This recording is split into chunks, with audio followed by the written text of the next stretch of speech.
Um incêndio no centro de treinamento do Flamengo matou 10 crianças no dia 8 de fevereiro de 2019.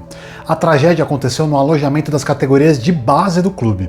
Os jovens jogadores que morreram tinham entre 14 e 16 anos. Essa foi uma das maiores tragédias da história do futebol brasileiro. E apesar de ter acontecido há 4 anos, ainda tem novidade nessa história.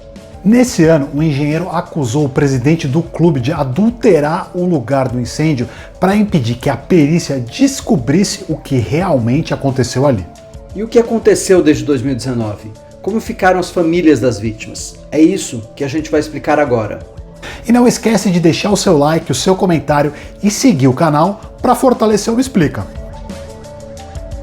Diogo, relembra para todo mundo como é que foi a história desse incêndio.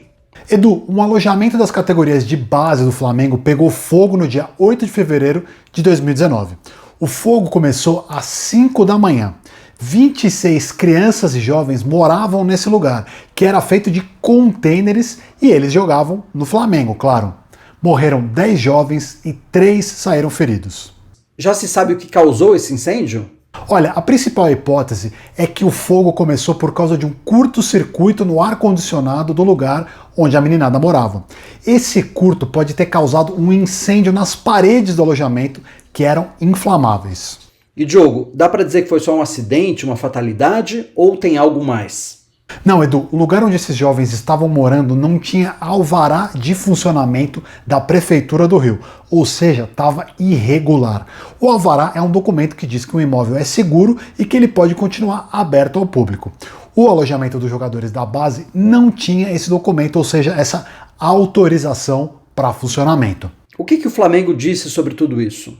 Disse que aquele lugar era mesmo temporário e queria colocar a meninada num outro alojamento muito melhor e mais moderno. E que só colocou os jogadores nesse esquema improvisado porque eles voltaram das férias antes do tempo certo. Então você pode dizer que o Flamengo não teve culpa nessa história? Olha, não é bem essa a história. O UOL mostrou que o Flamengo sabia que o alojamento improvisado era perigoso justamente por causa das instalações elétricas problemáticas. E o clube sabia disso 9 meses antes da tragédia acontecer. O Flamengo foi punido? Bom, punido eu não sei se é a palavra certa. O Flamengo fez acordos judiciais com 25 das 26 famílias desses jovens. E o que isso quer dizer? Significa que o clube deu uma indenização em dinheiro para essas pessoas para evitar processos na justiça.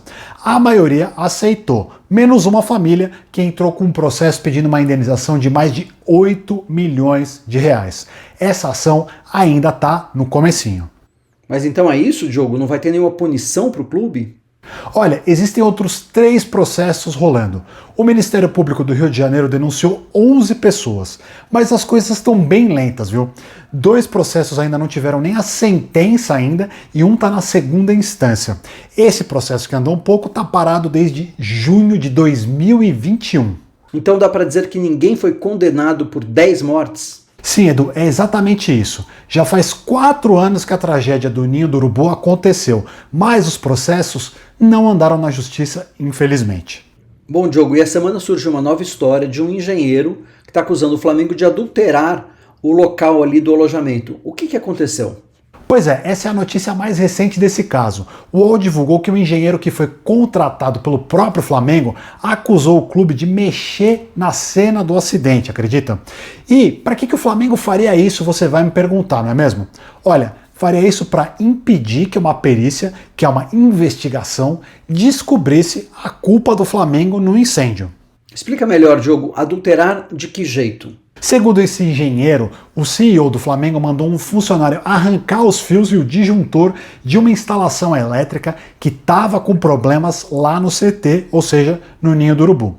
Ele disse que essa ordem foi dada 2 dias depois do incêndio.